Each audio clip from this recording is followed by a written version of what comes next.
In a letter to Defense Secretary Pete Hegseth, Governor Landry says Louisiana is dealing with a dangerous combination: rising violent crime in major cities and not enough police officers to handle it. He's asking for 1,000 National Guard troops to help fill the gap. On Tuesday, NOPD leaders told members of the city council they'd welcome federal help, but right now, no one's spelled out exactly what the Guard would be doing in New Orleans. They're not familiar with New Orleans. They're not familiar with the hot spots. So even if they come in here, we would have to meet with them and collaborate and plan where they're going to be and what their function are going to be. Council members have questions about a potential deployment.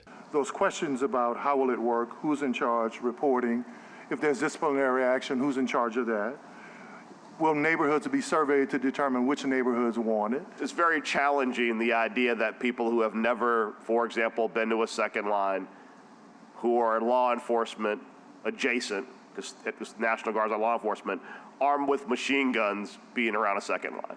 Some city leaders expressed concern that a National Guard deployment here could undercut the success of the NOPD and the message that violent crime is down in the city. You all did not request this deployment, and it is a bit disheartening to the NOPD, who has made such significant strides in crime reduction, to have them come in this way. Louisiana's congressional leaders are also weighing in. It's obviously not a permanent solution, but it gets things under control and again builds the case that more law enforcement on the streets is less crime on the street. We're enjoying the lowest crime rates, violent crime rates that we've had in decades.